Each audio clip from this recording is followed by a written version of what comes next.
वालेकुम and welcome back to another episode. आज की दोस्तों उम्मीद है आप सब लोग खैरियत से होंगे और कुछ पार्ट होंगे। तो आज की वीडियो के अंदर यार कुछ बर्ड्स हैं फॉर सेल के लिए, और इससे पहले भी इस तरह के मैंने बर्ड्स दिखाए थे आपको फॉर सेल के लिए, पर वो पंजाब में थे। फिर वो पंजाब से मैंने कुछ बर्ड्स मंगाए एक दूसरे बंदे से, और वो जो भी बर्ड्स थे तकरीबन 50-60 बर्ड्स आए थे वो हाथ के हाथ ही सेल आउट हो गए थे सारे के सारे। इस वजह से मैं उनकी वीडियो भी डाल नहीं पाया।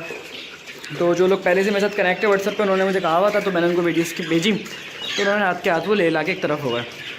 तो अभी कुछ आए फिर से बर्ड्स फॉर सेल के लिए हैं, क्योंकि बहुत ज़्यादा लोगों को चाहिए थे ये 2 महीने के बर्ड्स मेरे पास। तो ये जो थे डे ओल्ड तो थे, तो उसके बाद बहुत सारे लोगों के मैसेज आए कि यार मुझे तो थोड़ा बड़ा चाहिए। तो ये डे ओल्ड अच्छे खासे थे, 250 थे, अभी तो कम बचे हैं, ये भी अच्छे खासे सेल हो गए। तो ये भी फॉर सेल के लिए थे हैं, अगर किसी को चाहिए तो वो ले सकता है। प्राइस मैं आपको उसके सब बता देता हूँ। ये जो डे ओल्ड चूज़ा, यानी अभी 2-3 दिन का चूज़ा है, पर मैं इसको डे ओल्ड ही कहता हूँ। तो ये आपको अगर आप 100 लोगे, यानी 100 की क्वांटिटी के अंदर लोगे, तो ये आपको 150 का पड़ेगा, वरना आपको 170 का पड़ेगा। फ़ाइनल रेटिंग, इसमें कोई भी कमी पेशी नहीं है। आप 2 कहो, 1 कहो, आधा कहो, आपको सब मिल जाएंगे। और ये जो बड़े आपको मैं दिखा रहा था, बड़े जो 2.5 महीने के चिक्स हैं, यानी 2 महीने के, सॉरी, ये आपको फ़ाइनल 750 का पड़ेगा। और अगर किसी को कम चाहिए हो, 1-2 भी चाहिए हो, तो वो भी मिल जाएंगे, कोई इशू नहीं है। और इससे पहले जो था ना यार, जब वो पंजाब से मंगा रहा था, तो उसमें एक इशू ये आ गया था, जो पहले मैंने आपको एक दफ़ा वीडियो दिखाई थी, जिसके बाद मैंने वो नंबर वैसे ही दे दिया था आपका, हारून भाई का। उसमें एक इशू ये था कि किसी को 10 चाहिए, किसी को 7 चाहिए, किसी को 5 चाहिए। अब वो सब मैं कार्गो नहीं करवा सकता था। उसकी वजह ये थी कि कार्गो यानी वहाँ से मंगाता 7-8 और फिर उस किसी को देता, तो उसमें मुझे भी नुकसान था। तो इस वजह से वो फिर वो बर्ड्स कैंसिल ही हो गए। समाओ अल्लाह का शुक्र है, वो कैंसिल हो गए। और अच्छे बंदे हैं हारून भाई, अगर किसी को बर्ड्स चाहिए उनसे तो वो कांटेक्ट कर सकता है। पीछे उनकी वीडियोस के अंदर नंबर है उनके। हारून फ्रॉम गुजरावाला से बिलोंग करते हैं वो, तो उनसे ले सकते हो। बाकी ये बर्ड्स हेल्दी हैं, एक्टिव हैं, एकदम फ्रेश हैं आपके सामने, कोई भी इनमें अल्हम्दुलिल्लाह इशू नहीं है फ़िलहाल। इनके जो मेल थे वो मैंने सबके सब समझ लें काफ़ी सस्ते में सेल आउट करे, ताकि ये जो मेरे पास रेशो आए वो 4-1 का रेशो आ जाए। कि अक्सर लोग आते हैं, उनको 4 मुर्गियाँ 1 मुर्गा चाहिए होता है, 1 मुर्गा तो कोई लेता ही नहीं है नॉर्मली, सबको इसी तरीके से चाहिए होता है। इसलिए मैंने मेल कम कर दिए, और जो इसमें थोड़े जो डिस्टर्ब बर्ड्स थे उनको भी अलग कर दिया, जिसमें थोड़ा बहुत मुझे इशू लग रहा था कि कुछ मसला हो सकता है इनके अंदर, तो उनको भी मैंने अलग कर दिया। और जो फ्रेश पीस है उसको सब एक तरफ करा हुआ है। पहले ये फ्रेश पीस सेल करूँगा इंशाल्लाह, उसके बाद जो बीमार सही हो जाएंगे और इस लाइक लगेंगे कि उनको सेल करना चाहिए, तो इंशाल्लाह उसको भी फिर मैं सेल कर पे लगाऊंगा और आपको उनकी वीडियो भी दिखाता रहूँगा। तो ये आ गए बर्ड्स आपके सामने। तो किसी भाई को चाहिए हो तो कांटेक्ट कर सकता है। कराची में तो बिल्कुल अवेलेबल हैं। अगर ऑल ओवर पाकिस्तान कहीं चाहिए तो वहाँ पे भी क्या पता कार्गो की सेटिंग बन सके, क्वांटिटी के हिसाब से होगा। किसी को ज़्यादा क्वांटिटी चाहिए तो इंशाल्लाह ज़रूर कार्गो करूँगा, और अगर किसी को कम चाहिए तो फिर मेरे लिए मुश्किल है थोड़ा, पर इंशाल्लाह हो जाएगा, कोई मसले वाली बात नहीं है। तो और ये जो बर्ड्स है ना यार, ये मेरे ही ब्रीडर के एक्स मैंने दिए थे एक दोस्त को, अंकल को एक, और उन्होंने फिर उसके हैच निकाल के अपने पास रखे, तो बड़े हुए तो फिर मैंने वापस परचेज़ कर लिए। मैं ऐसे ही करता हूँ कराची के अंदर। आपके पास अगर बर्ड्स हों, यानी आप मुझसे लेते हो फ़िलहाल सपोज़, और आप बड़े करके मुझे ही सेल करना चाहते हो, तो मैं ज़रूर ले लेता हूँ वापसी। थोड़ा सा रेट में फ़र्क आता है कि आपको तो प्रॉफिट होगा ही होगा, लेकिन मैं भी अपना थोड़ा सा ख्याल करूँगा ना, कि अगर मैं आपसे उठाता हूँ बर्ड्स और फिर ज़रा टाइम लगाता हूँ, मेहनत होती है, लॉस के चांसेस होते हैं, उन सबको कवर करने के बाद 100-50 रुपये कम में आपसे बर्ड उठा लेता हूँ और फिर वो आगे सेल कर देता हूँ। तो ये भी आपके पास है, सामने समझ लें। अगर किसी भाई को चाहिए तो वो इस तरह भी हो सकता है कि मैं वापस भी ले लेता हूँ, कोई इशू नहीं है, पर डिपेंड करता है चीज़ सही होनी चाहिए। अगर चीज़ बीमार है तो फिर तो हरगिज़ नहीं लूँगा, सामने वाले को देना बेकार है। पता लगे मैं किसी को दूँ, उसको नुकसान हो जाए, तो क्या फ़ायदा ऐसे काम का। इससे अच्छा ये नहीं है कि मैं अपने पास ही रख के उसको ज़ाया कर दूँ, किसी से उठाऊँ ही ना, क्योंकि नए लोग होते हैं यार ज़्यादातर इस काम के अंदर। अगला बड़ी इन्वेस्टमेंट करता है कि कुछ पैसे ऐसे बातें कमाएगा वो, और उसको शुरू में ही नुकसान हो जाए, तो फिर इस तरह ना उसका फ़ायदा होता है ना मेरा फ़ायदा हो सकता है, किसी का भी फ़ायदा नहीं हो सकता, क्योंकि शुरू में ही नुकसान हो गया तो फिर दिल टूट जाता है, कहते हैं बाहर। पर ऐसा ज़रूरी नहीं है, अगर शुरू में भी नुकसान हो जाए तो भाई काम करना चाहिए। एकदम से डिसहार्ट हो गया, अगर छोड़ते गए तो फिर कोई भी काम नहीं करोगे। जहाँ नुकसान हुआ वहाँ पे डिसहार्ट हो जाओगे, नए काम की तरफ जाओगे, फिर वहाँ पे भी नुकसान होगा, फिर वो भी शिफ्ट कर जाओगे। बेहतर है कि आप नफ़ा नुकसान कारोबार का हिस्सा है, आप दोनों को साथ लेके चलो। अल्लाह ने चाहा तो इंशाल्लाह ज़रूर प्रॉफिट होगा आपको। तो ये बात आ गई आपके सामने। और यार एक बात मैं आप लोगों को सजेस्ट करूँगा, अगर आप लोग 18 साल के हो ना, या इस एज में आ चुके हो, तो आप लोगों को चाहिए यार आप लोग वर्कफोर्स में जाओ, जितना हो सके जाओ। और पेरेंट्स भी अगर कोई वीडियो देख रहे हैं तो उनको भी चाहिए कि अपने बच्चों को काम पे डालें, किसी भी उससे रिलेटेड डालें, जिससे वो अपना खर्चा निकाल सकें एटलीस्ट। देखो यूरोपियन कंट्रीज़ जितनी भी होती हैं उन सब के अंदर यही होता है, जहाँ बच्चा 18 का होगा उसको कहीं ना कहीं जॉब करनी पड़ेगी, और उनके पेरेंट्स खुद लगाते हैं। यहाँ तक कि मैंने ओबामा की बेटी के बारे में भी सुना था कि वो भी कहीं जॉब करती थी, मैं भूल गया बहरहाल, इतना मुझे याद नहीं, पर वो भी कहीं जॉब करती थी। और ऐसा नहीं है कि वो हाई फाई जॉब्स करती हैं, वो लोग रेस्टोरेंट में भी काम करते हैं एज अ वेटर, वो लोग छोटी मोटी सेल परचेज़ के अंदर भी आते हैं, या फिर जो छोटे से छोटे काम होते हैं बेबी टेक केयर किस्म के जो काम होते हैं वो लोग सब वही काम करते हैं। नहीं, रात को रेस्टोरेंट वगैरह में होते हैं और दिन में उनकी पढ़ाई होती है।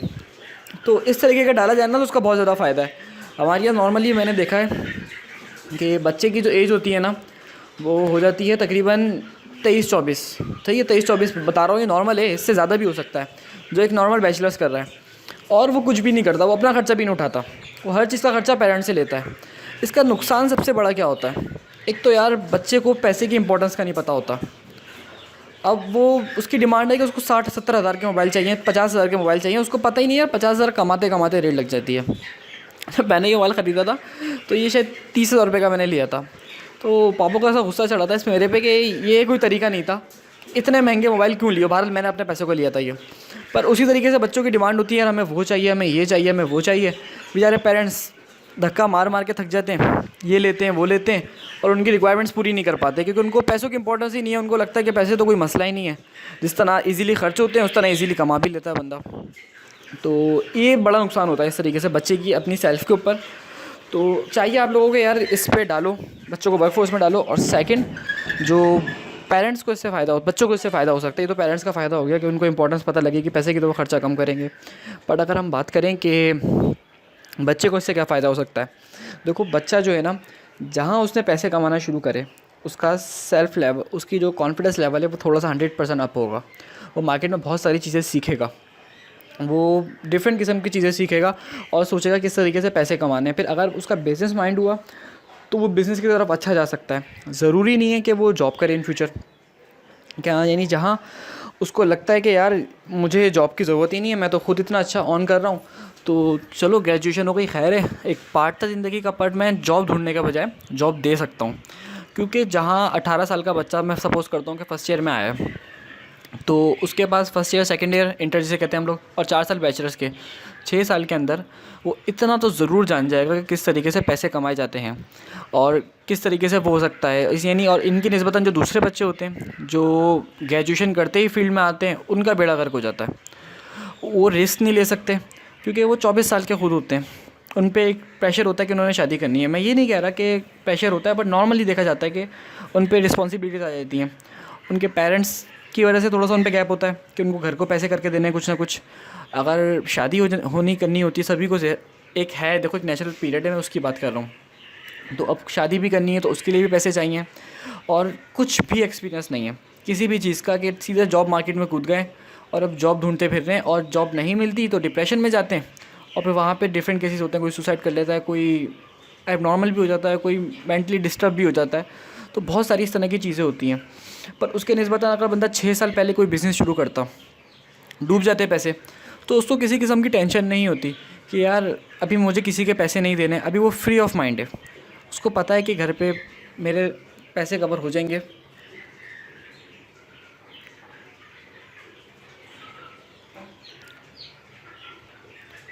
उसको पता है कि मेरे पैसे कवर हो जाएंगे, उसके लिए कोई मसले वाली बात नहीं है। वो जैसे भी करके अगर नुकसान कर भी लेता है तो उसको पता है कि उसके पास एक लंबा टाइम पीरियड है, उसके पास 6-7 साल हैं। अगर उसने आज 5,000, 10,000, 20,000, 50,000, 1 लाख भी डुबो दिया ना, तो उसको टेंशन नहीं होगी कि यार मुझे घर पे भूखा बैठा हुआ है, मुझे उसका पेट भरना है। तो और उसके निस्बतन जो बंदा ग्रेजुएट आएगा उस पर आपको पता है कितनी टेंशन होती हैं कि सपोज़ एक ऐसा बंदा है जो फ्री है बिल्कुल, 18 साल का लड़का है, उस पर कोई टेंशन नहीं है, और एक बंदा है जो 35 साल का बंदा है, अब वो जॉब करने का सोच रहा है।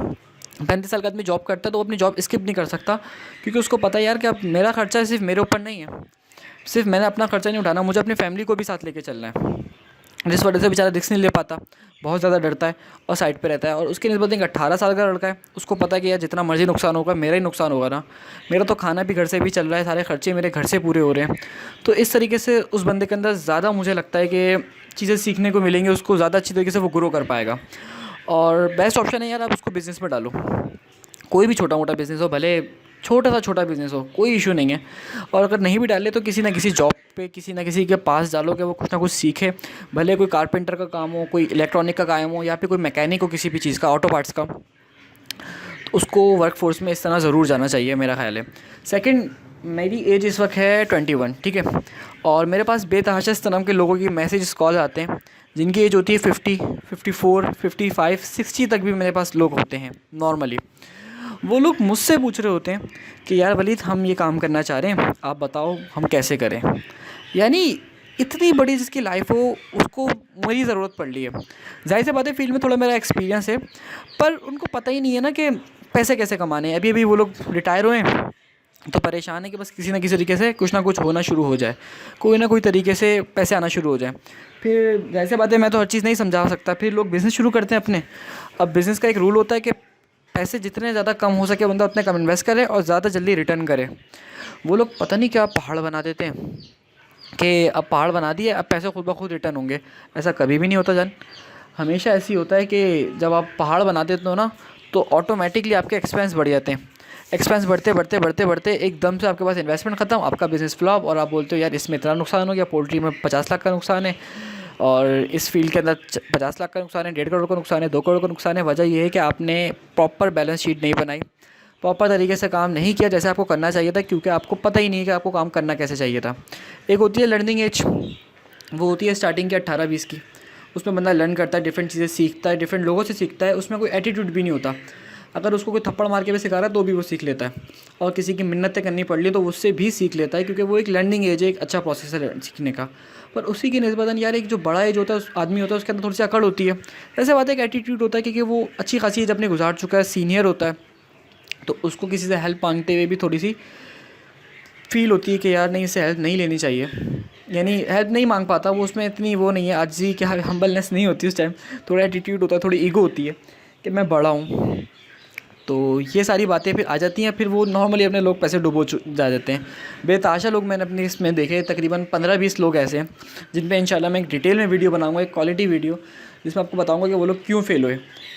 और वो सब ऐसे थे, जॉब छोड़कर आए बिज़नेस के अंदर, 15-20 लाख रुपए डाले, 3-4 महीने में पैसा डुबोया, वापस चले गए। फिर आए, फिर इधर यानी कोई एक बंदा बाहर से आया था और बाकी सारे तकरीबन इधर से ही थे। आए, उनको लगा कि यार इस काम में पैसे डाल दो, बहुत जल्दी रिटर्न हो जाएगा। पैसे डाल दिए, पैसे डूब गए और साइड पर हो गए। यानी अगर जहाँ उन्होंने 12-13 लाख रुपए डाले थे, वो वहाँ थोड़े से पैसे डाल के कुछ ना कुछ सीखते, यानी उनको पता होता मार्केट को कैसे डील करना है, किस तरीके के लोग हैं हम। यानी जो बाहर का लोग आते हैं वो तो समझते हैं कि हम लोग बहुत अच्छे लोग हैं, पर हम लोग चीटर हैं, धोखेबाज लोग होते हैं। वैसे नमाजी होते हैं, अच्छे होते हैं, पर जहाँ पैसों की बात आती है, ओए हो ऐसे लीचड़ हो जाते हैं। यानी बस नहीं चलता कि सामने वाले का 10 रुपये भी खा जाए, और जैसे उसको चाहें उसको डस मारें। तो ये तो फिर एक अजीब ही किस्म का एटीट्यूड है ना हम लोगों का। मैं इसको कह नहीं रहा कि सही करो इसको, तो क्योंकि हमने सही करना ही नहीं है, पर बाहर वाले को चाहिए कि वो ये बात मान कर आए, दिमाग में बिठा कर आए कि हम लोग भेड़िए हैं। जो पाकिस्तान की कौम है ना, मेजॉरिटी, वो काटने को दौड़ेगी आपको। 90% लोग आपको ऐसे ही मिलेंगे जो आपको सिर्फ और सिर्फ काटेंगे, और जहाँ जिसका बस चलेगा वो उतनी ज़ोर से काटेगा, जिसको जितना बड़ी जगह मिलेगी ना वो वही जगह काट के आपकी ले जाएगा। तो ख्याल करो यार, वर्क फोर्स में डालो, खुद भी आओ और दूसरों को भी डालो। अगर आप जॉब भी करते हो तो छोटी मोटी बिज़नेस को लेके चलो, क्योंकि जॉब में आपको एक ही एनवायरनमेंट मिलता है, एक ही किस्म के लोग मिलते हैं। बिज़नेस में आप बहुत ज़्यादा चीज़ें सीखते हो, लर्निंग प्रोसेस बहुत ज़्यादा है। यहाँ पे जमादार भी आप ही होते हो शुरू में, और मैनेजर भी आप होते हो। हर किस्म के क्लाइंट को भी डील आपने करना है, हर चीज़ को आपने ही फेस करना होता है शुरू में। तो इस तरह आपकी लर्निंग प्रोसेस ज़्यादा होती है, और इन फ्यूचर आपके लिए ज़्यादा हेल्प होती है, चाहे आप बच्चे हो या बड़े हो। आपको ये चीज़ माननी चाहिए, और जब यूरोपियन कंट्रीज़ करती हैं तो फिर हमें भी करना चाहिए। तो बस यार, वो वीडियो शायद लंबी हो गई है। और एक और बात, अब जब बच्चा पढ़ लेता है ना 24 साल, यानी जब ग्रेजुएशन हो जाती है, तो पेरेंट्स एक्सपेक्ट करते हैं कि अब कुछ कमाएगा। वो 1 साल कुछ नहीं कमाता, पेरेंट्स सोचते हैं अब कुछ कमाएगा। वो 2 साल कुछ नहीं कमाता, 15-20 हज़ार रुपये कमाता है, तो वो सोचते हैं यार हमने इसको 16 लाख रुपये इसकी डिग्री पे डाले हैं, और ये 15-20 हज़ार रुपये कमा रहा है। वो भी परेशान, बच्चा भी परेशान। और अब जो इसकी वजह है ना, क्योंकि पेरेंट्स हैं हमारे थोड़ी सी पुराने एज के, और वो उनके माइंड में वही होती हैं कि पुरानी जनरेशन है वो, कि अच्छा पढ़ो, अच्छी जॉब मिलेगी और फिर इस तरह वेल सेटल लाइफ हो जाएगी, जैसे कि एक टाइम पर होता था। अब टाइम इंटरनेट का है, अब बहुत सारी चीज़ें चेंज हो चुकी हैं। जहाँ एक बंदा एक टीम को हायर करता था, सपोज़ आज से 10 साल पहले देखें, फ्रीलांसिंग इतनी नहीं थी, तो अब किसी बंदे को सोचो वीडियो एडिटर चाहिए, तो अपने काम के लिए वो पूरा का पूरा वीडियो एडिटर हायर करके अपने पास रखेगा, जिसको वो मंथली सैलरी बेयर करेगा, चाहे उसके पास जितने प्रोजेक्ट हो, उसको पता है उसको उसकी ज़रूरत पड़ेगी और वो उसको मंथली पे करेगा। पर अब ऐसा है कि एक बंदे को वीडियो एडिटर चाहिए, तो वो सिंपली नेट पे सर्च करेगा और एक वीडियो एडिटर फ्रीलांसर के तौर पे हायर करेगा, अपना काम कंप्लीट कराएगा उससे और 2-3 दिन के अंदर उसको पे करके उसको साइड पे कर देगा। अब उसको मंथली पे नहीं करना, उसको जब काम होगा वो जब उसको हायर करेगा। और इस तरीके से फ्रीलांसर का फ़ायदा है कि जहाँ वो पूरा महीना रहता था वहाँ पे कम सैलरी लेता था, अब यहाँ पे छोटे छोटे प्रोजेक्ट करके वो ज़्यादा पैसे ले लेता है लोगों से, और ज़्यादा प्रोजेक्ट करके वो महीने का अच्छा खासा अमाउंट सेव कर लेता है। तो टेक्नोलॉजी रेवोल्यूशन है यार, सब चीज़ों को सीखना पड़ेगा अगर आगे चलना है। सिर्फ और सिर्फ डिग्री पे बेस मत करो, आगे डिप्रेशन में चले जाओगे, फ़ायदा नहीं है। मार्केट स्टडी करो, अगर आपको फिर भी लगता है कि आपकी डिग्री बहुत बाप है, आप सक्सेसफुल हो सकते हो, तो एक काम करो, जाओ उन लोगों के पास जिनका फाइनल सेमेस्टर है या जो साल पहले फ्रेश ग्रेजुएट हैं, आपको पता चल जाएगा। उनमें से मेजॉरिटी लोग ये बोलेंगे कि नहीं जॉब ढूंढ रहे हैं, कुछ ये बोलेंगे कि हमें इतने इतने की ऑफ़र हुई है पर अभी हमने करी नहीं है। तो जब तुम 1-1 लाख रुपए की जॉब ऑफ़र होती है तो तुम कर क्यों नहीं रहे? सवाल तो ये पैदा होता है ना, किस चीज़ का इंतज़ार कर रहे हो? तो ये सब झूठे ड्रामे, क्या कहते हैं, हर साल 5-5.5 लाख लोग ग्रेजुएट हो रहे हैं। यहाँ तक कि मैंने एक जगह सुना था कि शायद सर सैयद यूनिवर्सिटी से अकेले 10,000 हर साल बंदे ग्रेजुएट होते हैं, शायद मैं गलत हूँ पर मैंने ये बात सुनी थी। तो इस तरीके का वो था एक फैक्ट, नंबर से कंफर्म नहीं है पर मैं वो कंफर्म ज़रूर करूँगा कि हर साल कितने % बच्चे ग्रेजुएट कर रहे हैं और जिनको जॉब की तलब है, यानी जिनको जॉब की ज़रूरत है फ्यूचर में, उनको पर जॉब मार्केट ना होने के बराबर है। तो इन सब चीज़ों को यार इंशाल्लाह करते रहेंगे, और जो मैंने कहा है उनको कुछ चीज़ों को सीरियस लो और कोशिश करो, इंशाल्लाह ज़रूर फ़ायदा होगा। कोई भी जॉब मिलती है ज़रूर करो। तो बस वीडियो बहुत लंबी होती जा रही है, इस वीडियो को यहीं स्टॉप करते हैं। अगर बर्ड्स चाहिए हो तो मेरा नंबर आपको डिस्क्रिप्शन में मिल जाएगा और साथ में टाइटल में मिल जाएगा। तो आज की वीडियो इतनी सी थी, उम्मीद आपको अच्छी लगी हो। मिलते हैं अपने नेक्स्ट एपिसोड में, तब तक के लिए अस्सलाम वालेकुम।